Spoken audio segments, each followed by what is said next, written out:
որոնք են մեր ազգային առաքելությունը եւ մեր ինքնությանը համահունչ պետության տեսլականը, որքան ենք պատրաստ զոհաբերել սեփական հայրենիքում ազատ ապրելու համար, ինչպես հաղթահարել մեր ներքին անտարբերությունը։ Այս հարցերին են անդրադառնում ինքնություն եւ արժեքներ շարքի այսօրվա քննարկման մասնակիցները Մեսրոպ Քահանա Արամյանը, Վազգեն Յակոբյանը եւ Արթուր Աթանեսյանը։ Ինչ է ազգը, ինչ է պետությունը եւ արդյոք այս հասկացությունները իրարից մենք կարող ենք տարանջատել, թե սրանք խորապես փոխկապակցված հասկացություններ են։ Խնդրեմ, Վազգեն։ Շնորհակալ եմ դեր հայր։ Նախքան սկսելուց կուզեմ նախ շնորհակալություն հայտնեմ այս հարթակին համար, որի ես շատ մոդեն կհետևեմ, եւ երկու դիսկլեյմերներ ունեմ։ Առաջին դիսկլեյմերը, որ ես ես թեմային անշուշտ մասնակետը չեմ, բայց իբր հայազգի անդամ հետաքրքրված եւ մտահոգված ես թեմաների շուրջ, այս թեմաները ինձ շատ կհետաքրքրեն եւ այս ձևով ես այսօր կներկայանամ այստեղ։ Երկրորդ դիսկլեյմերը, որ այսօրվա իմ հնչեցրած հարցերը կամ գաղափարները իմ անձնական կարծիքներս են։ Վերադառնալով ձեր հարցին դեր հայր, երբ որ խորանանք այս հարցի մեջ ազգ, պետություն, ազգային պետություն կամ ազգ պետություն անեզրակացության գասնիկ եւ արդեն սկոլերները այս մասին խոսած են, որ այս բարերը եզակի եւ բացարձակ սահմանում չունին այսօր, որովհետեւ թարեր շարունակ այս հասկացողությունները փոխված են եւ ամեն մարդ պետք է իմանա թե ինքը որ մոդելի տակ այսօր ինքը գտնվի, ինքը իբր անհատ անդամ ազգի մը որ մոդելին տակ գտնվի Կլասիկ սահմանումը ազգին, որ խումբ մարդիկ են, որոնք ընդհանուր առանձնահատկություններ ունին, կգիսեն, ինչպես կրոնը, մշակույթը, լեզուն, պատմությունը, եւ բայց միևնույն ժամանակ կան ազգեր, որ եւ սահմանումին մեջ մենք կտեսնենք, որ ժամանակի դարը գոյություն չունի, այսինքն այս ազգը երբ ձևավորված է, ինչպես ձևավորված է, քանի դար կամ քանի տարի, տասնյակ տարիներ գոյություն ունի, թե չէ։ Ուրեմն այս առումով, եթե մենք դիտարկենք դարբեր ազգեր այս հարցին շուրջ, որ իրենք ազգային ինքնության հանդեպ ինչպես կվերապերվին, բոլորովին դարբեր է։ Մենք իբր հայ ազգ շատ հստակ կլասիկ ազգի սահմանումի դասավորումին բոլոր բոքսերը թիկ կնենք, այսինքն մշակույթ, պատմություն, լեզու եւ այլն եւ այլն եւ այլն։ Օրինակ մբերեմ, որովհետեւ գաղափարս ավելի հստակ լա Սինգապորյան ուրեմն այսօր ժողովուրդը իրենց կսեբեն, որ սինգապորյան ազգ են, որը կոյացած է 1965-ին դարբեր մեր իմացած ազգերու կողմից։ Չինացիները, մալե եւ հնդիկ եւ ուրիշներ։ Բայց այսօր որ սինգապորցի հարցնես դու քո ազգությունդ ինչ է, ինքը կսե ես սինգապորցի եմ։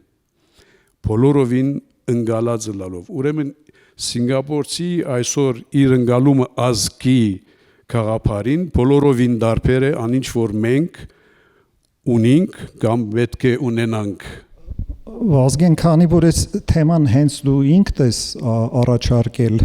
որ մենք այս թեմայով խոսենք, ես ուղղակի ուզում եի, որ դու նաև պատասխանեիր այն հարցին, արդյոք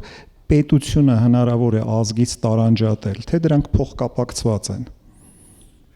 Մեր բարակային թե ընդհանուր առ։ Ընդհանրապես։ Ընդհանրապես պետությունը ազգեն չես կրնար տարանջատել, բայց այն պետության ներսը գտնվող ազգի ընկալումը բոլորովին դարբեր կրնալալ։ Այսինքն մեր պետությունը եւ ազգը որը նույն ցևով եթե պիտի նայենք ազգ պետություն սահմանումը, ազգ պետությունը այն պետությունն է, որուն սահմանները ներս մի ազգի ուրեմն զավակները կբնակվին, ինչ որ բարականի այսօր Հայաստանին, բայց հայ ազգը Հայաստանի սահմաններեն դուրսալ գոյություն ունի եւ պետություն ազգ հասկացողությունը մեզի համար բոլորովին դարբեր է, քան թե նորեն պիտի գրտնեմ սինգապորցիներուն համար, որոնք իբր ազգ ընդունեցին նոր մոդելը ազգին, որը իրենց դրվեցավ այն պետության առաջնորդներու միջոցով։ Շատ բարի, շնորհակալություն։ Արթուր, խնդրեմ քո անդրադարձ։ Ես այս թեման շատ կարևոր եմ համարում շատ, բայց ինձ համար պետություն թե ազգային պետություն այդ առաջարկը այս պայմաններում հնչեց, ինչպես պատկերացնենք մի սոված մարդ եկավ ռեստորան, փող չունի եւ իրեն ասում են ինչ կուզեք, սև խավիար, կարմիր խավիար, բադրիջանի խավիար, նա փող չունի եւ իր համար ցանկացած բան խավիար է։ Հիմա մեզ համար այս պայմաններում ցանկացած բան լավ է, որովհետեւ ինչի հետ ենք համատում երրորդ տիպի պետության հետ, ձախողված պետության հետ, failed state կոչված պետություն, որը որ շատ նման է մեր այսօրվա իրավիճակին, ինչ է failed state-ը, դա այն վիճակն է, որ քո պետությունը չի կարողանում ապահովել քո սեփական սահմանների պաշտպանվածությունը, իշխանության մարմինները չունեն վստահություն, 20%-ից ավել չունեն, երբ որ բնակչության 60%-ը մոտավորապես քաղաքականությանը պատրաստ չէ մասնակցել եւ նիհիլիստական այդպես վիճակի մեջ է, ձախողված պետության անցումը դեպի ցանկացած տիպի պետություն արդեն լավ է եւ լինի դա պետություն ռուսական մոդելով, չինական, իսրայելական թե ազգային, ցանկացած բան լավ է, բայց դա կախված է դրանից, թե ինչ պատրաստ ենք դրա համար վճարել, ինչքան վճարենք եւ ես վերջերս կարդացի այդ Թեմիստոկլես էսպիսի կա հունական ռազմաքաղաքական գործիչ, մեզ ոչ շատ հայտնի, նա ունեցել է խոսքեր հերթական պատերազմական ուրեմն գործողությունների մասին իր զինվորների եւ ուրեմն յուրայինների հետ խոսելիս նա ասել է մենք կկործանվեինք, եթե չզոհվեինք։ Այսինքն, այո, զոհաբերություններ են պետք, որպեսզի չկործանվես։ Մենք ուզում ենք ազգային պետություն այդ ռեստորանում։ Լավ է, ինչ ենք պատրաստ դրա համար վճարելու։ Հիմա այսօր Հայաստանում խոսում են երկու մոտեցումների մասին՝ մաքսիմալիստական եւ մինիմալիստական։ Մեր իշխանությունները մինիմալիստական մոտեցման կողմնակից են, ասելով եկեք պահպանենք այն ինչ ունենք, իսկ մեր երազանքը մաքսիմալիստական է, մենք ուզում ենք այն ինչ ունեինք։ Հիմա ո՞րն է ճիշտ։ Ես կասեի ճիշտն այն է, ինչի համար պատրաստ ենք վճարել եւ որքան ենք պատրաստ ներդրվել ազգովի։ Եթե օրինակ սոցհարցում հիմա անենք եւ մարդիկ ազնիվ պատասխանեն, ապա ես կվախենամ 100% հաստատ չէ որ կասի ես պատրաստ եմ ընդհանրապես պետություն ունենալ եւ դրա համար ինչ որ բան տալ։ Մյուս կողմից կա մեր հասարակության եւ մեր սփյուռքի մեջ մի մաս մեր հայերի, ովքեր որ կյանքը զոհաբերեցին եւ պատրաստ են, այսինքն տալ ամբողջը պետություն ունենալու համար։ Ինչպես անենք, որպեսզի այդ զոհաբերությունները չլինեն զանգվածային,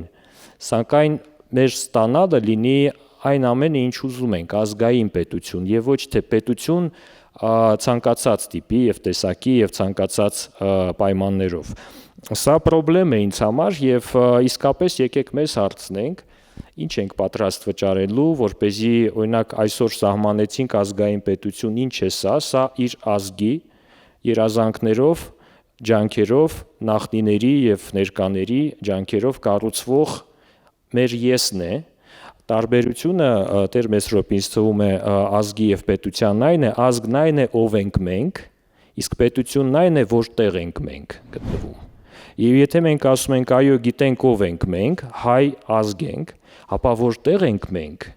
չգիտենք։ 70%-ը մեր սփռված է ամբողջ աշխարհով, այդպես պետություն չեն ունենում։ իսկապես չեն ունենում։ Գոնե ազգային պետություն այդպես չեն ունենում։ Եվ դրա մասին եկեք այսօր եւս խորհենք։ Շնորհակալություն, ես նույնպես փորձեմ պատասխանել իմ տված հարցին, ըստ իս պետությունը ազգից տարանջատել հնարավոր չէ։ Հնարավոր է, որ ազգը գոյություն ունենա առանց պետության, բայց ազգը, որը չի ձգտում ունենալ այդ պետությունը,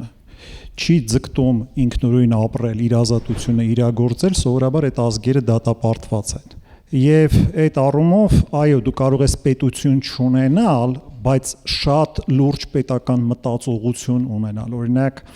երբ գնում ես եւ Սուրբ Երկրում ուսումնասիրում ես հայերի ներկայությունը, թե ինչ գնով ենք մենք աշխարհի կենտրոնում, կայսրությունների կողքին ունենք այսպես հավասար իրավունքներ, ու տեսնում ես ինչ զոհաբերությունների է գնացել է ժողովուրդը։ Դու հասկանում ես, որ այդ մարդիկ այն ժամանակ պետականություն ֆորմալ առումով չունենալով եղել են շատ լուրջ պետական մտածողներ, շատ լուրջ քայլեր անող մարդիկ են եղել։ Եվ աշխարհում բոլոր մեծ տերությունները այդ մարդկանց արածի հետ հաշվի են նստել։ Ուրեմն դու ժամանակավորապես կարող ես չունենալ, բայց դու կարող ես այդ տեսլականը պահել, այդ երազանքը պահել, դրա համար պայքարել, որ ամեն գնով դու հասնես քո ազատ կյանքի, ազատ գործունեության այդ իրավունքին։ Եվ այդ իրավունքը ինքը աստվածատուր է։ Մենք երբ որ ազգերի ծագմանն ենք նայում, այո, կարող ենք ասել, որ կան ազգեր կամ ազգային միավորումներ, որոնք համեմատաբար նոր առաջացումներ են, կան հին եւ նոր ազգեր։ Բայց մենք ազգերի արդեն գոյությունը տեսնում ենք Աստվածաշնչում։ Նրանք ի սկզբանե այնտեղ դրված են, ազգերը։ Ավելին տեսնում ենք, թե ինչպես է հավատքի վրա ազգ կառուցվում, ազգի հետ ինչպես է Աստված ուխտ կնքում։ Մենք տեսնում ենք նաև ազգերի առաջացումը բաբելոնյան արդեն աշտարակաշինությունից հետո, որպես պաշտպանական մի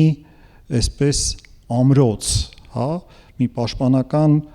ուժ, զորություն, որպեսի չարիքը համընդհանուր տարածում չունենա։ Այո, ազգը պաշտպանություն է եւ դա քո ինքնության անբաժանելի մասն է, անհատի ինքնության անբաժանելի մասն է։ Եթե ես պիտի սահմանեմ, թե ով եմ ես, առանց իմ հավաքական ինքնության եւ պատկանելիության ես չեմ կարող սահմանել, թե ով եմ ես։ Եվ հիմա ցավոք սրտի, այդ բոլոր կարևորագույն հասկացությունները, քո ինքնության կարևորագույն բաղադրիչները բարիս բուն իմաստով փորձ են անում խլել մեզանից։ Ինչը որ դարերով մեզ պահել է որպես ազգ, որպես առաքելություն, որպես ուժ եւ որպես դերակատար մարդկության պատմության մեջ։ Հիմա իհարկե այս ամբողջ խոսակցությունները, որ մեզանում կան, սրանք նորություն չեն։ Սա ընդհանրապես քաղաքական մոդեռնիզմի, այսպես կոչված, եւ լիբերալիզմի արձագանքներն են մեզանում։ Ես կարճ թվարկեմ, թե որոնք են այդ հիմնական հարցադրումները, որ բարձրացնում են։ Արդյոք ազգերը հին են թե նոր, որովհետև ըստ մոդեռնիստական քաղաքական մտածողության ազգերը դրանք նոր, այսպես ասած, կառույցներ են եւ ստեղծվել են, այսպես ասած, ավելի ազգայնականների կողմից։ Հնուց եկածը, այսինքն էթնիկականը, մշակութայինը եղել է պարզապես հումք, դրանք նոր ստեղծագործություններ են։ Եվ նաեւ առաջ է քաշվում այն թեզը, որ ազգը պետք է համարել սեփական կրոն ունեցող, լեզու, մշակույթ ունեցող, պատմություն ունեցող, ժառանգություն ունեցող մարդկանց միավորում, թե պարզապես դա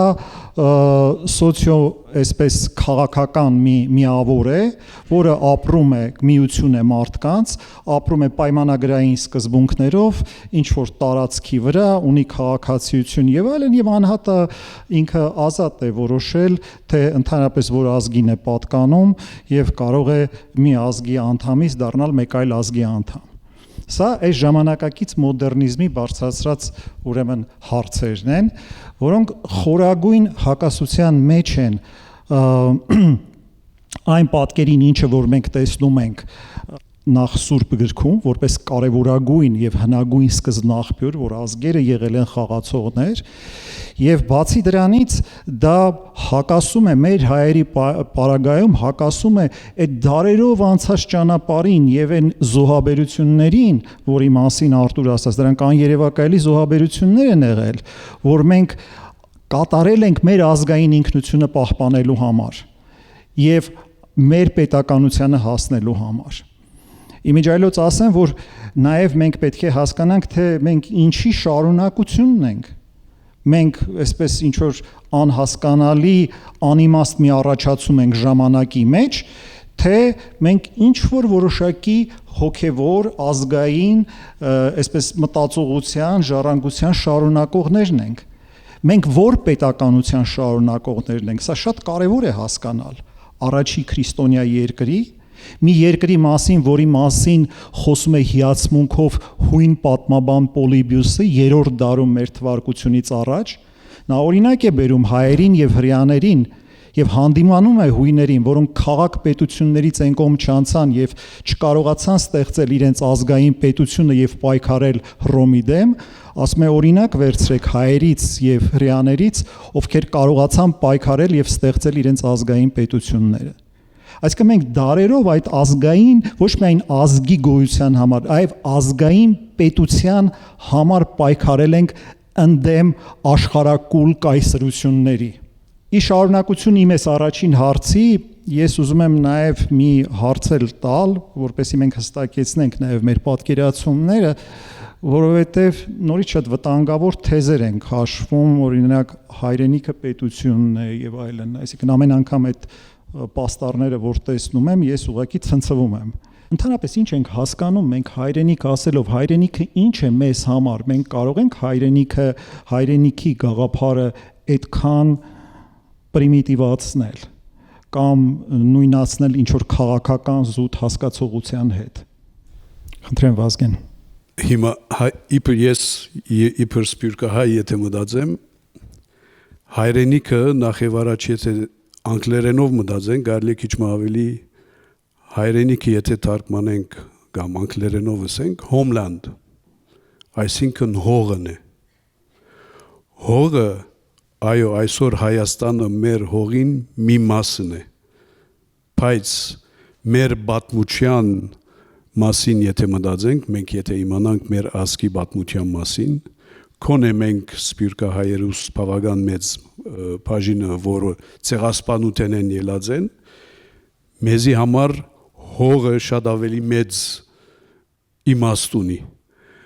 Ուրեմն հայրենիքը եւ բեդությունը այս բանը ինձի համար շատ խորտ գտվի։ Բայց քանի որ Արտուրը սպյուրքի թեման բարձրացուց, ես կուզեի այդ դիտանկյունենալ մի հատ առաջարկեմ։ Բոլոր բեդությունները, որբեսի իրենք ուժեղանան, իրենց քաղաքացիներուն, որ ենթադրաբար ազգ կներկայացնեն, համերաշխություն գուզեն դրսևորել քաղաքացիներու միջև, որբեսի անդերեն ուժառնեն եւ բեդությունը հզորացնեն։ Մենք այսօր շատ լուրջ էգզիստենցիալ պրոբլեմ ունենք։ Եվ անոր պրոբլեմներեն ամենեն կարևոր իմ կարծիքովս մեր միասնության բացակայությունն է։ Եվ երբ որ մենք միասնության մասին մտածենք, իբր ազգ, միան Հայաստանի ներս գտնվող միասնության մասին չէ որ պետք է մտածենք։ Մեր ազգի առնվազն ռեսուրսներու 70%-ը սպյուրքի մեջն են։ Եվ ես իբր սպյուրքահայ, երբ որ հայրենիքի մասին կմտածեինք եւ գերազեինք ազատ անկախ Հայաստանը ունենալ, մեզի համար այն հայրենիքը, այն ազատ անկախ Հայաստանը պիտի ըլլար մեր ինքնության երաշխավորը, որովհետև սպյուրքի մեջ բոլորս կոնե վերջին 100 տարվա ընթացքին հայաբահբանումը, այսինքն մեր ազգային ինքնությունը պահպանելու ցկտումներու մեջ էինք եւ ենք, բայց այն տրենդը միշտ թեպի ներքև է դժբախտաբար, չենք կրնար այն տրենդը թեպի վերև բարձրացնել։ Ուրեմն երբ որ սփյուռքահայմը ես գուզեշ սիրաշահիլ եւ միասնականությունը ստեղծել, որբեսի քուբեդությունը դոզորացնես, իմ գարձիկովս ազգային բեդության մոդելն է միայն որ այս միասնականությունը գրնա ապահովել թե ներս, թե սփյուռք եւ սփյուռքի ներուժը օգտագործել մեր հայրենիքի հզորացման ուղղությամբ։ Շնորհակալություն, Արտուր, խնդրեմ քո անդրադարձը։ Շնորհակալ եմ ես էլ եւ ինձ թվում է ազգը որպես կոնցեպտ իսկապես դուք ճիշտ նշեցիք կոնստրուկտ կոչվածն է, այսինքն ինչ է կոնստրուկտը, կոնստրուկտիվիզմ մոտեցում է ինչպես արվեստում, երբ որ մենք ինչ որ բան դիտարկում ենք որպես մարդաստեղծ եւ իհարկե ազգը շատ հաճախ հնում ընկալվել է որպես Աստծո կողմից շնորհված, ստեղծված մի արժեք, մեծ արժեք, այսօր յուրաքանչյուր բան շատ մատչելի է դարձել եւ եթե ազգ լինելու համար, պետություն ունենալու համար մարդիկ օր ու գիշեր պայքարում աշխատում էին, ապա այսօր կարելի է ձեռք բերել ամեն ինչ, փոխանակել խանութից եւ այլն, համացանցից քաշել, ներբեռնել եւ այսօր պետությունը եւ ազգը դրսեւորում են որպես սիմվոլիկ ռեսուրս, սիմվոլներ, նշանային համակարգ, սմայլիկներ եւ եթե սիրում ես քո պետությունը, բավական է սմայլիկ դնես տակը կամ լայքես եւ այդպիսի վիճակ կար, երբ որ կորցնում էինք Արցախը եւ բազում մարդիկ նստած Facebook-ում տխուր սմայլիկ էին դնում տատիկ պապիկի լուսանկարին, մտածելով, որ դրանով ապահովում են այդ արժեքների պաշտպանությունը։ Իդեպ այսպիսի երևույթ կա այսօր, որը կոչվում է սելեկտիվիզմ, ինչ է սա, սա пассив դիվանային ակտիվիզմ է, երբ որ դու նստած տանը կաֆեյում, համացանցում մտածում ես, որ ակտիվ լինելով կոմունիկացիոն դաշտում դու նաև իրականությանն ես նպաստում։ Մասնավորապես դա այն էր, որ մենք 30 տարի ինչ խոսում ենք կոռուպցիայի դեմ պայքարի մասին եւ մտածում, որ դրանով հաղթում ենք կոռուպցիան։ Դա абսուրդ է։ Այսպիսին է այսօրվա միջինացված մարդու մոտեցումը, սա կոմֆորտային շատ մոտեցում է, քաղաքացիական կոմֆորտային դիրքորոշում, երբ որ դու լայքելով, դիսլայքելով ինչ որ բան ես կարծես թե անում, օրինակ ասում ես ինչ լավ է ծառատունկը, բայց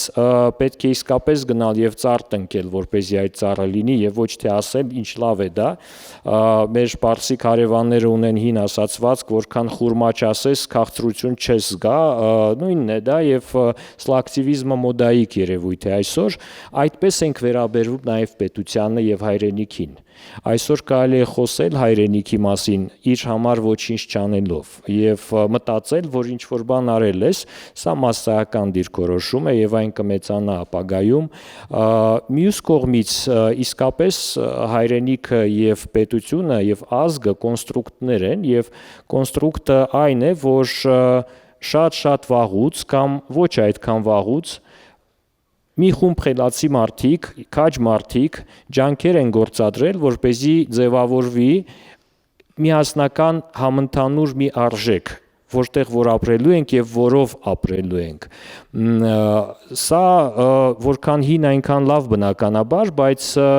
երբ որ դու ապրում ես մի բնակարանում, որտեղ հին կահույք է եւ դա անում ես շատ երկար, քեզ թվում է, որ այդ հին կահույքը ամենալավն է։ Մինչդեռ միևնույն ժամանակ նոր կահույք է արտադրվում, որ ավելի պրակտիկ է, ավելի մոդեռն է, ավելի էֆեկտիվ է։ Եվ հինը եւ նորը պիտի համակցես այդ կոնստրուկտի մեջ, որպեսզի հինը նորովի ընկալվի եւ աշխատի։ Միգուցե մեր թերությունն այն էր հայերիս, որ մենք այդ մեր հինը, որը կոմֆորտ է, որը լավն է, որը մերն է իսկապես եւ մեր կողմից ստեղծված, մենք չենք մոդեռնիզացրել, այսինքն չի աշխատում այսօր դա։ Ինչպես թանգարանում, որը բաղկացած է հին պատմության եւ նոր պատմության դարաշրջաններից, ահա այդ այցելուն սկսում է հին դարաշրջանի ուրեմն դահլիճներից, բայց ավարտում պատկերասրահ այցելությունը նորով եւ հետո հիշում է նորը ավելի լավ, քան հինը։ Մեզ պետք էր բոլոր հարկերում տեղադրել մեր պատմության եւ հինը եւ նորը, որպեսզի երկուսով հանդես գանք ոչ միայն որպես պատմական ազգ, այլ նաև ժամանակակից ազգ։ Սա թերություններից է, որը չարվեց երևի եւ այդ չանելու պատմությունը մեր պատմության մեծ մասն է կազմում, քան թե անելու պատմությունը կամ պատմությունները։ Եվ ելի ես ինչպես միշտ նախորոք արդեն զգուշացնում եմ բոլորիս, եկեք այսօրվա քննարկումը տանենք դեպի ինչ անել հարցի պատասխանը։ Միշտ դրանով եկեք ավարտենք յուրաքանչյուր քննարկում, հակառակ դեպքում ինքներս դիվանային խոսողներ կդառնանք։ Շնորհակալություն կարևոր զգուշացման համար։ Եվ այսպես հայրենիքը ինչ է մեզ համար եւ արդյոք դա մենք կարող ենք նույնականացնել քաղաքական մի ֆորմայի կամ ընդհանրապես որևէ հասկացության հետ։ Ըստ իս հայրենիքը կարող է վերամբարձ բան ասեմ, բացարձակ եւ սրբազան արժեք է մարդկությանը տրված, նամանավանդ մեզ հայերիս համար։ Դա սրբություն է եւ մեր բոլոր կարելի է ասել խորհրդանիշների մարմնավորումն է։ Սրբությունների մարմնավորումն է։ Եվ այդ հայրենիքը նաև շատ կարևոր է դիտարկել իր սիմվոլիզմի տեսանկյունից, օրինակ Արարատ լեռը մեր հայրենիքի ընկալման անբաժանելի մասն է։ Դա ոչ ոք մեզանից չի կարող խլել, որտեվ դա Սուրբ Գիրքն է ասում։ Սուրբ Գիրքը մեզ կոչում է հայ լինելուց առաջ, մեզ կոչում է Արարատի երկիր, Արարատյան երկիր, Արարատյան թագավորություն, Արարատյան ազգ։ Եվ սա մարգարեությունների մեջ է արձանագրված, իսկ մարգարեների միջոցով խոսում էր Աստված, ասում է Արարատյան թագավորներին կկանչեմ։ Եվ սա Աստված է մեզ տվել, սա մարդը մեզանից չի կարող խլել։ Սրանք սրբազան սիմվոլներ են եւ սրանք այսպիսի բաները հարցականի տակ դնելը, ել չեմ ասում ծաղրելը, սա սարսափելի ոճրագործություն է։ Ուրեմն մեր սրբազան սիմվոլները մեզ համար շատ կարևոր են։ Եվ մենք պետք է հասկանանք, որ հայրենիքի հասկացողությունը շատերի մոտ, հոգեբանորեն կապված է հենց այդ սիմվոլների հետ։ Հիմա թե արդյոք մենք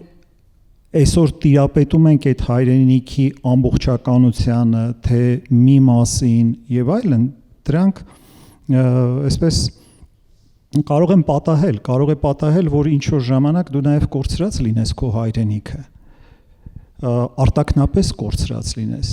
բայց դա չի նշանակում, որ դադարում է քո հայրենիքը լինելուց։ Հրեաներն էլ դարերով իրենց հայրենիքը կորցրել էին ավետյաց երկիրը, եւ դա որպես պատիժ էր Աստծո կողմից իրենց մեղքերի համար։ Մենք էլ հասկանանք մեր որ մեղքերի համար ենք մենք մեր հայրենիքը կորցրել, ապաշխարենք դրա համար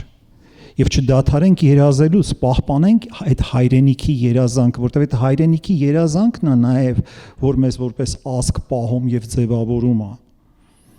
Տեսեք 19-րդ դարի վերջում 20-րդ դարի սկզբին այդ երկիր Նայրի գաղափարը, մեր մտավորականության կողմից շրջանառության մեջ դրվեց։ Դա երազանք էր, դա տեսլական էր, դա հայրենիքի տեսլական էր ու դա շատ կարևոր բան էր։ Չի կարելի երազանքը տեսլականը ժողովուրդներից խլել, որտեղ ժողովրդի գոյությունը դա միայն ֆիզիկական ժառանգություն չէ։ Դա ժողովուրդ, ազգ, դա նշանակում է հոգևոր միավոր, հոգևոր ուժ է նշանակում, միասնական հավատամք է նշանակում,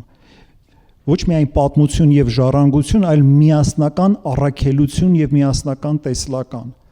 Առանց սրա ազգը գդաթարի գոյություն ունենալուց։ Դրա համար այդ հայրենիքի տեսլականը, այդ հայրենիքի երազանքը ունենալը շատ կարևոր է եւ ասել, որ այսօր այդ հայրենիքի տեսլականը կոնֆլիկտի մեջ է մտնում մեր այսօրվա երկրի հետ, ես կարծում եմ, որ սրանք անընդունելի են հայերի համար։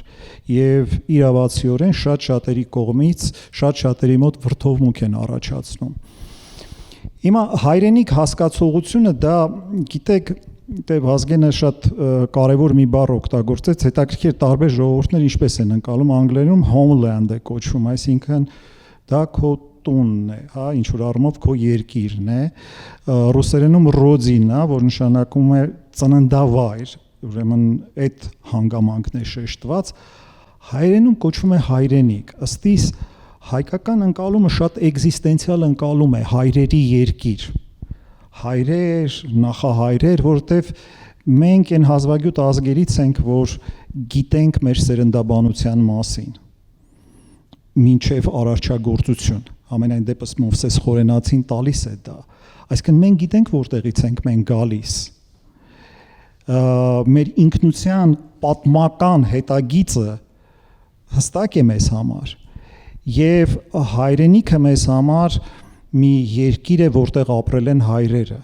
համաձայն Մովսես Խորենացու վկայության Բաբելոնի աշտարակաշինությունից հետո ասում է հայկը եկավ մի տեղ, որտեղ դեռ մնացել էին մարդիկ, ովքեր չէին մասնակցել Բաբելոնի աշտարակաշինությանը, և ասում է բնակվեց այդտեղ, և այդ տեղը անվանեց Հարք, հայրերի երկիր, դա Տարոն գավառում է, Մշոդաշտում է, այդ տեղը Հարք է կոչվում, Հարք կամ հայրերի երկիր, այդտեղից է սկսել աճել, այսպես ասած, մեծ հայքը, Հայաստան աշխարհը եւ այլն, բայց մեր մոտ դա հայրերի երկրի ընկալում է։ Հիմա երբ որ մենք ասում ենք հայրերի երկիր, ինչ ենք հասկանում։ Տեսեք, կա հողի հասկացողությունը, հայրերի հասկացողությունը։ Բայց համաձայն հոգևոր պատկերացումների մարդը հողից է արարվել։ Եվ հողը սրբազան արժեք է, եւ մարդը մեռնելով հող է դառնում, վերածվում է հողի։ Այսինքն հայրենիքը դա մեր հայրերի մարմիններն են, մենք քայլում ենք այդ մարմինների վրայով, նրանք սերմանվել են այդ հողի մեջ, իրենց զորությունն են դրել այդ հողի մեջ, իրենց սրբությամբ զորացրել են մեզ, իրենց պայքարի հոգով զորացրել են մեզ, և մենք կանգնած ենք մեր հայրերի վրա, այդ տեսակետից այդ հողը դառնում է սրբազան արժեք, հող զիջել, հող սակարկել, այնպիսի դժնդակ ժամանակներում ենք ապրում, ամեն օր կորուստների մեջ ենք, հող տանք, որ լավ ապրենք եւ այլն, լավ չենք ապրելու, ավելի վատ ենք ապրելու, սա հստակ է, մենք հոգին ենք կորցնում դրա հետ, մեր հայրերի օրհնությունն ենք կորցնում, հայրենիքը սա է, այդ հայրերի երկիրը սա է, եւ հողը սրբազան արժեք է,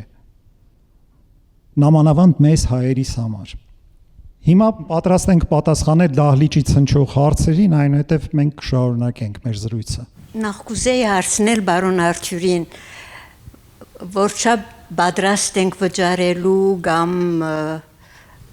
ռեստորանին օրինակը դվիկ, արդյոք միշտ պետք է բայկարել, միշտ պետք է վճարել, որ ասկերնից պահենք, ինչպես ասավ բարոն Վասկենը, ամեն կազերը գրնանք լեցնել ճշտելու համար, որ մենք ասկ ենք, այսին միջազգային սահմանադրությունները ինչի գծարայեն, եթե միշտ պետք է բայկարել, բահելու համար մեր ասկ պետությունը։ Երկրորդ հարցումս, եթե պետք է սպյուրքի հայերը և հայրենիքի հայերը միասին աշխատին զորացնելու համար հայրենիքը և պետությունը, ինչու սպյուրքահայերեն անդամներ չգան, որ պետության մաս կգազմեն զորացնելու համար մեր պետությունը։ Իսկ երրորդ հարցումս, ինչ է գրոնքին թերը ասկի պահպանման և զորացման մեջը։ Միջազգային իրավունք, երբ որ ասում եք, մենք քաղաքագետ ենք, միջազգայնագետ ենք եւ դրանց չենք հավատում։ Դա մեր մասնագիտական մոտեցումն է, այնպես ինչպես բժիշկների մեծ մասը բժիշկներին չեն լսում, չեն հավատում, որովհետեւ գիտեն, որ իրենց միջավայրում ուրեմն այլ չափանիշներ են գործում, լինելով ռեալիստ, սա տեսություն եւ մոտեցում է մասնագիտական, ես գտնում եմ, որ իրականությունն այլ է, քան այն ինչ գրված է եւ իրավունքը միջազգային իրավունքը գրված տեքստ է։ Տեքստը եւ իրականությունը նույնքան տարբեր են, որքան նորից ռեստորանի թեմա, այնինչ գրված է մենյուում եւ այնինչ քեզ կբերեն, այնտեղ գրված չէ ինչից են սարքում այնինչ նկարված է եւ դու կարող է նկարի պես բան ուտես, բայց իրականում դա պատրաստված լինի այլ բաներից։ Ինձ համար խոհանոցային մասն է կարևոր ինքնության, պետության եւ խոհանոցը այն է, որ դու պիտի պայքարես միշտ։ Պիտի ճաշը էփես, որպեսզի ունենաս։ Եթե չեփես, սпасել, երբ քեզ ուրիշը կմատուցի։ Մի անգամ կանի, երկու անգամ կանի, բայց երրորդը նորից պիտի վճարես։ Եվ ամենաէժան տարբերակը ըստիս ազգային պետություն ունենալն է եւ ոչ թե լինել այլ պետությունների մարդ, որովհետև երբ որ դու քո ազգի ներկայացուցիչների հետ ես պետություն ստեղծում, դու կարող ես միմյանց ոչինչ չվճարել, ուղղակի պայմանավորվել, առաջնորդվել պատմական հիշողությամբ, առասպելներով, միասնականությամբ, արյունակցական կապերով, համայնքային կապերով եւ ոչինչ չվճարելով ստեղծել ազգային պետություն։ Ամենալավ մոտեցումն է սա, ամենակարճ տարբերակն է, վստահության վրա հենված մոտեցումն է ազգային պետության ստեղծման։ Եվ հետո, երբ որ դու ազգային պետություն ունես, դառնում ես միջազգային իրավունքի սուբյեկտը։ Միայն դրանից հետո, եթե չունես ազգային պետություն, կան այդպիսի ժողովուրդներ, կան։ Ես չէի ուզենա նման ժողովուրդ լինել։ Պետություն ունենալու համար օր ու գիշեր ոչ միայն պիտի աշխատես, պիտի կռվես, պիտի չքնես։ Պետական մարմինների, ինստիտուտների, կազմակերպությունների ջանքերը պիտի լինեն ամենօրյա եւ պայմանավորված չլինեն վարձատրությամբ, այլ միջոցներով, ծառայողական մեքենաներով, պետական իշխանության մարմինը պետք է ծառայի իր պետությանը եւ հասարակությանը, ինչպես զինվորները։ Առանց հարցնելու, ինչու եմ անում, երբ որ մենք ռացիոնալիզացնում ենք մեր հայրենասիրությունը, այսինքն տեղափոխում զգացմունքային սերը դեպի հայրենիք, տեղափոխում ենք դեպի հաշվարկ, մեզ հարցնելով եւ միմյանց իսկ ինչու եմ դա անում, մենք տապալում ենք պետականաշինությունը։ Եվ եթե զինվորը իրեն հարցնի ինչու եմ ծառայում բանակում, ինչ եմ ստանալու, եթե բժիշկը ձեզ բուժելուց մտածի որքան եք վճարելու եւ այլն, նա տապալելու է իր առաքելությունը եւ սա երկու բան է, որ պիտի տարբերակենք՝ առաքելություն եւ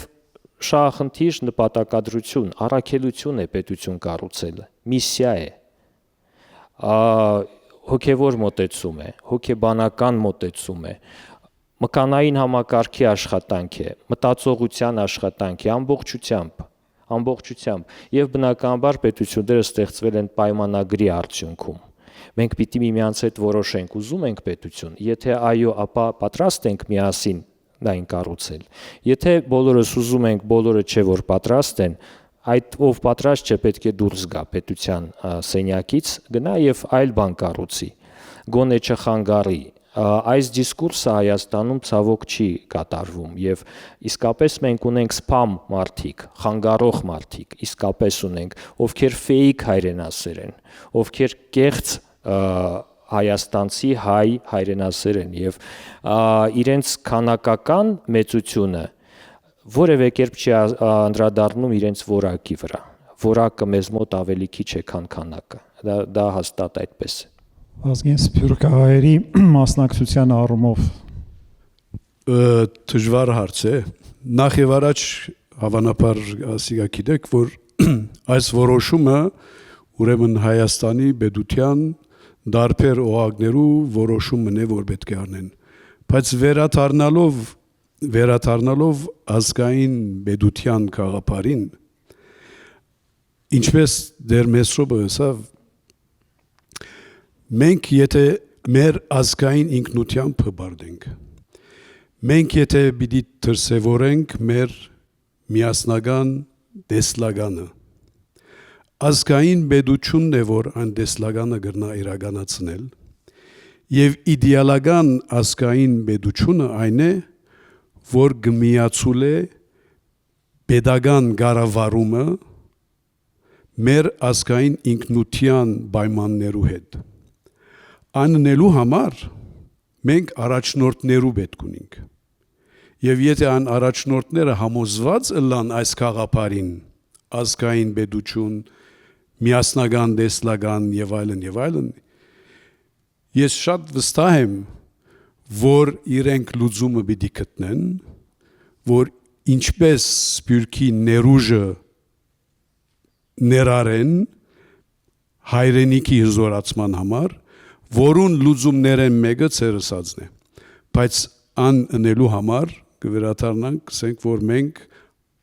առաջնորդներու պետք ունենք, որոնք կհավատան ազգային բեդության գաղափարին։ Կրոնի դերի մասին շատ կարճ ասեմ, շատ մեծ է կրոնի դերը։ Ազգը դա հավաքական հավատք է, ինչպես որ արդեն ասացի։ Ազգը դա դավանաբանություն է։ Եթե հավատքը հանեցիր ազգի միջից, այդ ազգը կդառնա անհասկանալի, այսպես մասնիկների ֆիզիկայի լեզվով ասած, այսպես բրոնյան շարժում։ Պարզ չէ, մարդիկ ինչպես են իրար հետ միավորված։ Օրինակ ես կարող եմ ասել, թե ազգը ինչպես է ստեղծվում, ազգի հիմնական այդ սոսինձը ինչն է, աստվածաշնչյան պատվիրանն է, սիրիր քո եղբորը, ինչպես քո անձը, ասած երկու պատվիրան, ասած ամենամեծ պատվիրանները Քրիստոս, որից կախված են մնացած ամեն ինչ, օրենք, մարգարեներ, ինչ կա այս երկուսից է դուրս գալիս, սիրիր քո Տեր Աստծուն, որ սիրո աղբյուրն է եւ քո արարիչը, եւ սիրիր քո եղբորդ ինչպես քո անձը, այսինքն այստեղ նաեւ սա պարզապես սեր չի, սա զոհաբերական սեր է, որտեղ այդ սերն էլ Աստված զոհաբերությամբ է մեզ ցույց տվել։ Էսա որ ազգակերտում։ Եվ այդտեղ կրոնի դերը շատ մեծ է։ Կրոնը հոգին է։ Եթե հոգին հանեցիր, ազգը կդառնա անկենթան մարմին, հոգևոր ուժ է ազգը։ Եվ այդպես են ազգերը գոյատևում, բայց հենց հոգին մեռնում է, այդ ֆիզիկական արդեն դատապարտված է քայքայման։ Այնպես որ կարելի է շատ խոսել սրա մասին, բայց նույնիսկ այսպես ազգային հոգեբանության տեսանկյունից մասնագետները 3 հատկանիշ են առանձնացնում ազգի համար, 3 կարևորագույն հատկանիշ, որպեսզի այդ մարդկանց միավորումը ազգ կոչվի։ Ընդհանուր հետաքրքրություններ կամ շահեր, ընդհանուր զգացողություններ եւ ընդհանուր հավատալիքներ։ Ուրեմն մարդիկ հավատքը հավատալիքների ոլորտը, ինչին ենք հավատում ու ինչին չենք հավատում, ինչին ենք վստահում, ինչին չենք վստահում, սա կարևորագույն ոլորտ է ազգային հոգեբանության։ Եվ այդտեղ կարգավորող ուժ է պետք, այդտեղ կրոն է պետք, որը մենք կրում ենք եւ լատիներեն religion էլ նշանակում է կարգավորում, այսինքն այդտեղ կարգավորում է պետք։ Այլապես մեր հավատալիքների ոլորտը քաոսի կվերածվի։ Մենք կընկնենք սնահավատությունների, կռապաշտությունների, ինչի ձեռք ասես կընկնենք։ Այդտեղ կարգավորում է պետք։ Կրոնը շատ մեծ դեր ունի ազգակերտման գործում։ Քանի որ խոսեցինք տապալած պետությունների մասին, կուզեի մի քիչ զարգացնենք դա, եթե պետությունը ուղղակի դիտենք որպես կառավարման մեխանիզմ, հանրային կառավարման մեխանիզմ, իհարկե շատ ավելի պարզ մեխանիզմ է, քան ազգային պետությունը։ Ազգային պետությունը նոր բարդություն է մտնում մեջի, ավելանում է նպատակների մանիֆեստը, որը եթե սովորական պետությունը կարող է օրինակ կարգապահությամբ սահմանափակել սկզբունքները, ուղղակի կարգապահություն պահելով կարող ես պահել պետությունը որոշակի աստիճանի, չմեռնելու աստիճանի։ Ազգային պետությունը շատ ավելի բարդ է, այստեղ հոգևոր, մշակութային, ազգային նպատակներն են, որոնց պետք է հասնել։ Որ պահին է, որ այդ տապալած պետության ցուցիչները հստակ են, որ պահին է, որ ազգային պետությունը ասում ենք տապալել է, կա ինչ-որ օրինակ, չգիտեմ, սրբադավության կամ արժեմոլության աստիճան, որից հետո ասում ենք, որ մենք էլ հայեր չենք, մենք հայերի հետնորդներն ենք, ոնց որ օրինակ Եգիպտոսում բնակվողներն են հիմա ասում, էլ եգիպտացիներ չենք, դրանց ուղղակի ժառանգներն են, այսինքն երբ է այդ պահը հասնում, որ իմանանք պատրաստ լինենք այդ պահին։ Որ ինչ անենք։ Հա, ես շնորհակալ եմ, մենք միասին սովորել ենք Մարինայի հետ եւ շատ բան միասին ձեռք բերեցինք որպես գիտելիք, արժեքներ նաև։ Իհարկե պետությունը մի ֆականացված երևույթ է եւ այդ պատճառով միգուցե արդեն այդ ձեր ասած պահը վաղուց եկել է, բայց միֆերով շրջապատված մենք դեռ դա չենք զգում, որովհետեւ միֆը հաճելի մոլորություն է շատ հաճախ, ոչ ոք չի ստեղծում վատ միֆեր, բոլորը ստեղծում են լավ միֆեր։ Հեքիաթ է միֆը եւ չար հեքիաթ ոչ ոք չի սպառի, չի ուզի, դրա համար բարի հեքիաթներ են ստեղծվում, բայց պետությունը շատ կոնկրետ պրոյեկտ է։ Նորից ազգային է դա, թե ոչ ազգային, սա մշակութային մոտեցում է պետությանը, բայց պետությունը կոնկրետ պրոյեկտ է հենված երկու սկզբունքների վրա՝ աշխատանքի բաժանման եւ փոխադարձ վստահության։ Աշխատանքի բաժանումն ինչն է, ահա մենք այստեղ 50 հոգով նստած ենք, պետք է որոշենք ով ինչ կարող է անել, ինչումն է լավ, պետք է դա անի։ Եվ այդպես պետություն կկառուցվի։ Եթե մենք մտածենք իսկ որ գործն է թեթև հեշտ, որն է եկամտաբեր եւ բոլորս լծվենք միայն դրան, միգուցե առևտրականների կաստա ստեղծենք, բայց պետություն չի կառուցվի։ Եվ դա այն է, ինչ մենք փաստացի անում ենք, բոլորը զբաղված են բիզնեսով, անգամ քաղաքականության մեջ, քաղաքականությունը մեզ մոտ պետական բիզնես է դարձել, եւ ազգային ժողովի պատգամավոր դառնալը նշանակում է դու քո համար ապահովագրում ես քո բիզնեսի անձեռնմխելիությունը, ասենք 5 տարով մոտակա։ Սա ավանդույթ է, որը սկսվել է 91 թվականից եւ ոչինչ չի փոխվել այդ ոլորտում։ Իսկապես, եթե աշխատանքի բաժանում տեղի չի ունենում եւ բոլորս ուզում ենք զբաղվել հեշտ եւ եկամտաբեր գործունեությամբ, բայց ունենալ պետություն չենք ունենա։ Եվ երկրորդը, եթե աշխատանքի բաժանումն ամեն դեպքում տեղի ունեցավ, բայց չկա փոխադարձ վստահություն, ապա ամեն մեկը անելով իր գործը միշտ կմտածի իսկ արդյոք պետք է որ ես դա անեի, եթե կողքի ուրիշ բան անողը ավելի լավ է ապրում։ Անարդարությունը սպանում է պետության գաղափարը միշտ։ Եվ մենք ունեցել ենք այդ ամբողջը, ես մի անգամ ասել եմ, Հայաստանի վերջի պատմությունը, այսինքն այս երրորդ հանրապետության ձախողված պրոյեկտների պատմությունն է։ Մենք ձախողել ենք ազգ-բանակը, իդեալական մոտեցում պրոյեկտ ազգային պետության ունենալու։ Մենք ձախողել ենք Հայաստան-Սփյուռք պրոյեկտը, ձախողման փուլում է այն գտնվում, Սփյուռքի նախարարության փակումը այդ քայլերից մեկն է եղել։ Մենք ձախողել ենք Արցախ-Հայաստան-Սփյուռք եռամիասնական մոտեցումը, եռանկյունին միշտ կայուն ուրեմն ֆիգուր է անվտանգության առումով, մենք այն մի անկյունից զրկեցինք արդեն եւ շարունակում ենք այդ ուղղությամբ շարժվել։ Ես վերջերս կարդում էի այս Շուշի, գիտեք, Շուշիում նախկին ռեալական ուսումնական վարժարան կար, մենք այդպես էլ այն չվերանորոգեցինք։ Որքան գնացել եմ Շուշի, այդ սպիտակ գեղեցիկ պատերն էի տեսնում, խոտերով ուրեմն ծածկված, փակված աղբի մեջ եւ մտածում էի ինչու չենք վերականգնում։ Ադրբեջանը հիմա դա վերականգնում է եւ կանվանի իր ձևով, այդ անվանելը երկրորդական խնդիր է, ես նորից այն ինչից սկսեցինք, ինչպես ենք անվանում պետությունը, ազգային պետություն, համատեղ պետություն, դաշնային պետություն, կարևոր չէ, երկրորդ փուլում կարևոր է։ Առաջի փուլում պետություն ստեղծելն է կարևոր։ Եվ եթե մենք անցնում էինք այդ ռեալական ուսումնարանի շենքի կողքով եւ որևէ մեկ ոչինչ չարեց այդ շենքը վերանորոգելու, աշխատեցնելու եւ ցուցադրելու, ապա ավելի մեծ պրոյեկտների մասին խոսք գնալ չի կարող մեր դեպքում, որտեղ մենք մեզ ենք գնահատում մեր ռեսուրսը եւ գիտեք այսպիսի կիսա երևի ցինիկ բան ասեմ, բայց եթե օրինակ մեզանում գրին քարտներին, դիմողներին բոլորին Ամերիկան տար այդ գրին քարտը, Հայաստանում կմնար 5% բնակչության։ Այդպես ենք ուզում պետություն ունենալ։ Եկեք հասկանանք ինչ ենք ուզում իսկապես, ինչ ենք պատրաստ տալու, որպեսզի ստանանք այդ մեծ արժեքը, պետությունը մեծ արժեք է։ Եվ եւս մի բան, այսօր հայո վերևից ներքև իջնող մեսիջը հիմնական այն է, որ եթե չունենք ռեալ պետություն, եկեք չմտածենք նաեւ երևակայական պետություն ունենալու մասին, եկեք չերազենք պետության մասին, սա միանշանակ սխալ է ոչ միայն այն պատճառով, որ ամբողջ մեսիջների այդ ստեղծման ֆաբրիկան է սխալ, այն Հայաստանում չի գտնվում եւ այդ պատճառով մեր դեմ է աշխատում, բայց նաեւ վատ է այն, որ կայացնենք մենք երեխային փոքրուց սովորեցնենք, որ չկա ձմեռ պապի, չկա նոր տարի, չկա Սանտա Կլաուս։ Ինչով ենք օգնելու այդ երեխային, որպեսզի ինքը երջանիկ կյանքով հետո ապրի, որպեսզի ուզենա երազանքի հետևից գնալ, չէ, մենք զրկում ենք իրեն մանկությունից, կյանքից, մեծ գաղափարներից, եթե մենք փոքրուց ասենք, գիտես, երբեք չես թռչելու, այդ երեխան չի ուզենալու թևեր առնել։ Մենք ուզում ենք թևեր առնել, իհարկե ուզում ենք։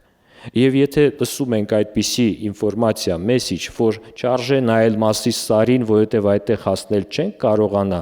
միանշանակ պիտի հասկանալի լինի սա բոլորին, որ սա մեզ մանկությունից, երազանքներից, թռչելու կարողությունից, թևավոր ազգ լինելուց զրկելու մոտեցում է, սողուններ ենք դառնում, եթե չկարողանանք թռչել։ Երկու տարբերակ է միայն, միջինը չկա։ Կամ սողուն ենք, կամ թռչող ենք։ Եվ իհարկե մեր զինանշանի վրա նկարված կենդանիները իրական չեն եւ չպիտի էլ լինեին, ով է ասել, որ սա իսկապես հիմարություն է, որը որ պաթետիկ է դարձել այսօր եւ պոպուլիստական, ով է ասել, որ զինանշանների վրա պատկերվածը իրական պիտի լինի։ Սա մեր իրազանքն է։ Մենք ուզում ենք արծիվ եւ առյուծ լինենք, մենք ուզում ենք մեր գավառները ունենանք եւ ուզենալով է, որ կարողանում ենք։ Եթե չգիտես ինչ ես ուզում, չես իմանա ինչ անել այդ ուղղությամբ, իսկ եթե չիմանաս ինչ անել, չես անելու։ Եվ այսպես իմ եզրափակիչ հարցը, որը հանգուցալուծումն է այսօրվա մեր հանդիպման, եւ այդ հարցը ազգային պետության մոդելի վերաբերյալ է։ Ինչու է մեզ պետք, եթե պետք է ազգային պետություն, եւ որոնք են մնացած այլ տարբերակները։ Ասենք ես օրինակ շատ լավ հասկանում եմ, ասենք կայսրությունը ինչ է, կամ շատ լավ հասկանում եմ կլանային ֆեոդալական համակարգը ինչ է, եւ հասկանում եմ պետությունը ինչ է, ոնց մոտենում եմ այդ պետության հասկացողությանը, ինքը պետք է լինի ազգային, ոչ ազգային չի լինում, այլ բան է թե այդտեղի ժողովուրդը իր ազգությունը ինչի հետ է նույնացնում կամ ինչ նարատիվի հետ է նույնացնում։ Այսինքն ըստ իս, եթե դա ինչ որ ֆեդերացիա չէ, կայսրություն չէ, կոնֆեդերացիա չէ եւ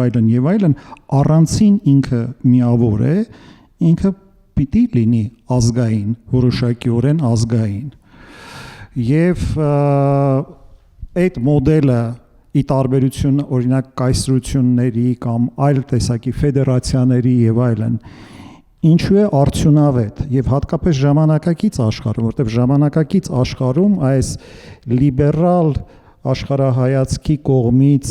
առաջարկված այս թեզերը կամ մոդեռնիզմի, քաղաքական մոդեռնիզմի պատկերացումները լրջագույն ճգնաժամ են ապրում։ Ինչ այլոց իդեպ ասեմ, այս պետականապաշտությունը գալիս է քաղաքական մոդեռնիզմից։ Քաղաքական մոդեռնիզմի մեջ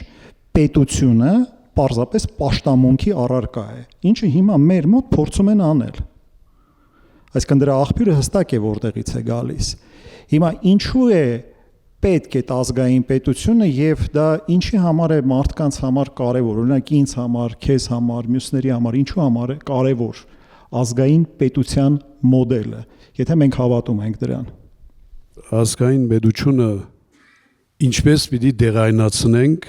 մեր ազգի համար։ Հիմա ինչպես որ United Nation-ը ունի SDG 17 տիրախներ ունի, ես ինչ, բայց ամեն երկիր ան SDG-ները իրեն գազգայնացնե, այսինքն գդեղայնացնե։ Մեզ համար, մեր ազգի համար, այսինքն նախ եւ առաջ մենք իդեալական դվյալներ ունենք ազգային պետություն ունենալու համար։ Նախ մեր ազգի սահմանումը համապատասխանում է 100%-ով կլասիկ սահմանումը ազգի հասկացողության։ Միակ բացառության, որ ազգային պետության կլասիկ սահմանումին մեջ կսե որ ազգը եւ պետությունը պիտի ունենան մոտավորապես նույն սահմանները։ Մեր բարակային, որ ինչպես ասենք 70%-ը մեր ազգին դուրսը կգտնվի։ Այս հարցումին պատասխանը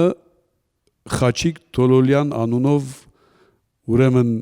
սպյուրքակետ մտված է եւ ինքը ազգային պետությունը որբեսի գաղափարը ընդգրկեն նույնիսկ սպյուրքը կարծեմ անվանած է Transnation state,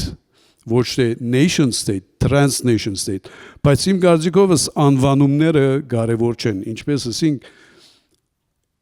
բոլոր այս անունները եզակի եւ բացարձակ սահմանումներ չունին։ Մենք կարևորը մենք հայերս նախ հասկանանք մեր ազգը ով ենք, ինչ ենք եւ ուր գուզենք երթալ, այս միասնական դեսլական միասին պետք է մշակենք, բայց անիկա մշակելու համար պետք ունենք առաջնորդներու եւ ամենեն կարևորը իմ կարծիքովս ազգային պետությունը, որը կարևոր է, ցերպազատվինք անդարբերութեն են։ Եթե մենք այս անդարբերութենեն դուրս չգանք, հիմա սպյուրքին չենք կրնարայբանել, որովհետև սպյուրքը հայերը ես իրենց շատ լավ ճանաչելով գործված իրավիճակի մեջ են, այսինքն երբ որ դուրս են դիտեն Հայաստանի մեջ կատարվածին, իրենք գործված վիճակի մեջ են, չեն գնարգոր հասկանալ, թե ինչ կկատարվի գոր։ Այսինքն մեր սպասելիքներեն շատ բոլորովին դարբեր, 180 աստիճան դարբեր քայլեր գառնցվին գոր։ Այն երազանք հայրենիք ունենալու բոլորովին ուրիշ ուղղություններով կքալենք գոր։ Ան հայրենիքը, որ պիտի լար մեզ բոլորիս հատկապես սփյուռքահայերուն ազգային ինքնության երաշխավորը, կարծես թե ան նոր հիմքերը արդեն խախտված են։ Եվ անիգա ուղղելու համար մենք պետք է այս անդարբերութենեն դուրս ելնենք եւ նորեն կգրկնեմ իմ գարձիկովս մեր ազգի միակ միացնող ուժը այսօր դժբախտաբար քանի մը դարբեր ուժեր ունեինք, որ գործընծուցինք, կամ մեկը գործընծնելու ճանապարհին է անը ցեղասպանությունն է, կտեսնենք որ ինչ Արցախը, որ միացնող ուժեր գործընծուցինք, բայց չմոռացանք եւ պետք չէ մոռանանք։ Այսօր ազգային բեդության խաղապարը իմ գարձիկովս ամենեն կարևոր միացնող խաղապարները մեկն է, որ պետք է բոլորս անոր ցկտենք։ Ազգային պետություն ունենալու համար ինչ է պետք։ Առաջինը պաշտպանված սահմաններ եւ ոչ թե հանձնվող, երկրորդը սեփական տնտեսություն եւ ոչ թե առևտուր, երրորդը սեփական եւ աճող բնակչություն եւ ոչ թե նվազող, չորրորդը ազգային ինքնագիտակցություն, բայց նաեւ ազգային արժանապատվություն եւ հպարտություն, շատ կարևոր բան է, ազգային հպարտության մասին այսօր որևէ մեկ չի խոսում ու ցավոք չի էլ մտածում, դա նաև զրկանքների հետևանք է, եւ վերջինը եւ առաջինը, ինչպես ասում են last but not least, սեր այլ պետություններում ապրելով, այլ պետություններին ճանաչելով կարելի է իրենց հարգել, բայց իրել կարելի է միայն սեփական պետությանը, ազգային պետությանը։ Եթե զգում ես, որ սիրում ես այդ պետության, այն քոնն է, եթե ապրում ես Գլենդելում, հարգում ես, վայելում ես, օգտվում ես, բայց դեռ շարունակում ես սիրել հայկականը, Հայաստանը, դա է քո պետությունը, դա է քո ազգային պետությունը, դա է քո հողն ու ջուրը, դա է քո միֆը։ Եվ կարելի է ավարտել սիրով, կարելի է սկսել սիրուց, բայց առանց սիրո ազգային պետություն ունենալ կառուցել չի լինի։ Նախ ազգային պետության այդ մոդելի մասին, որտեղից է դա գալիս։ Դա գալիս է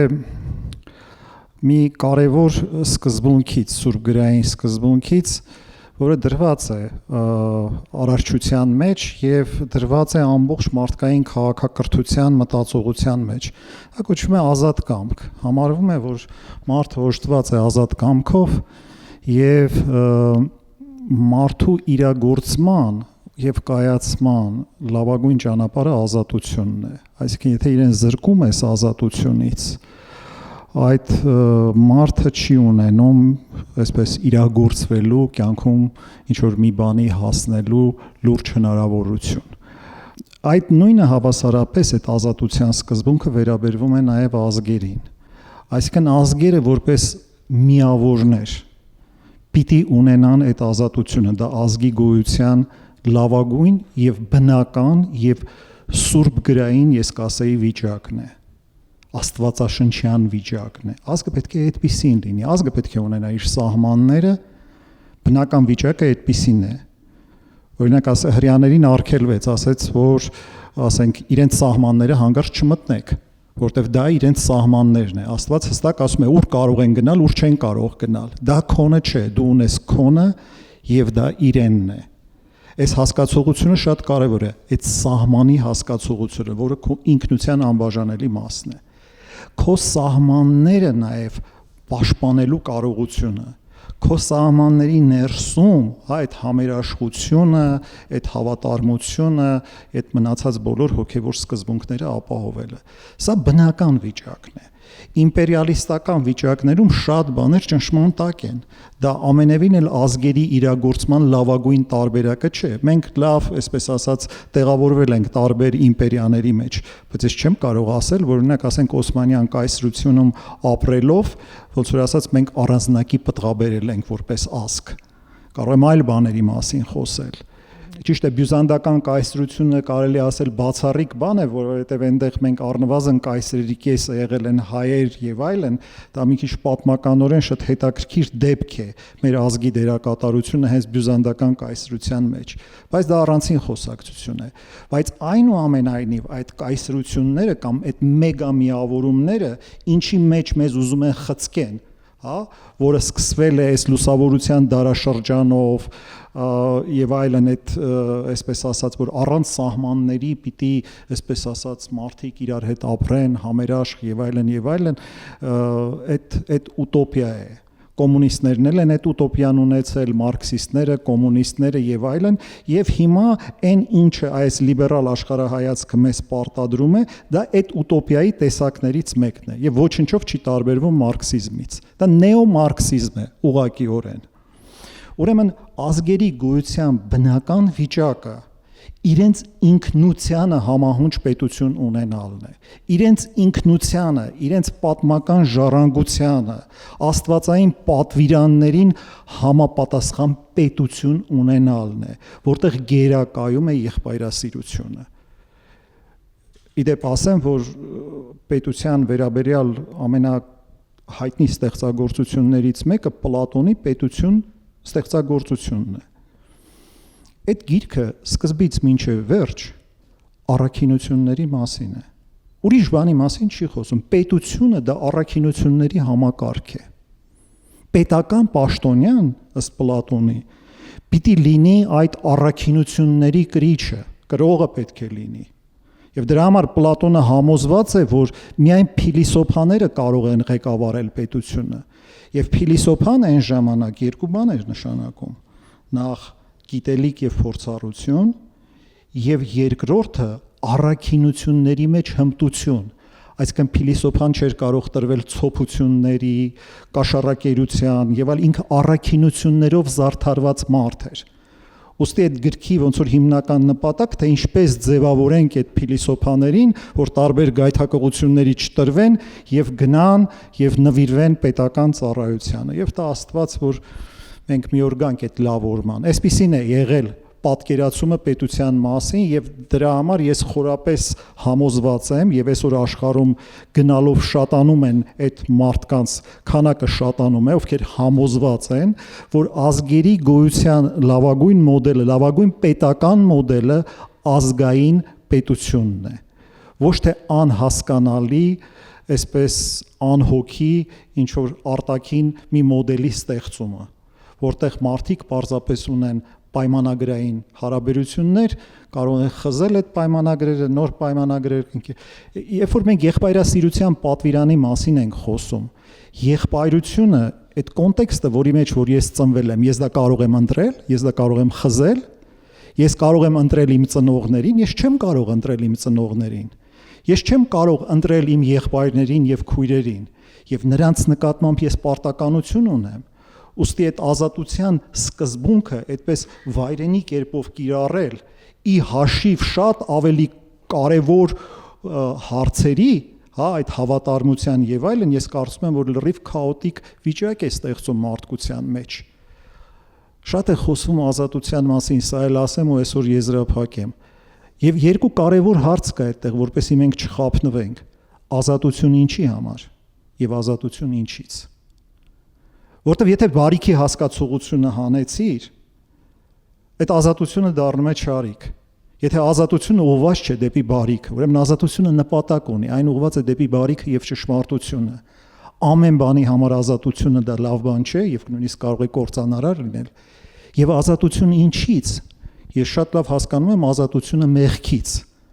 բայց ազատություն հավատարմությունից, ազատություն առաքինությունից, ազատություն սրբությունից, Սրանք կործանարար են մարդու համար եւ մեծագույն դավաճանություն է։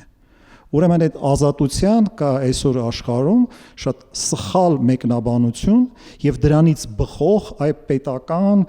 այսպես ասած, մոդելների պատկերացում։ Շնորհակալություն եմ հայտնում բոլորիդ մասնակցության համար, շատ կարևոր հարցեր հնչեցին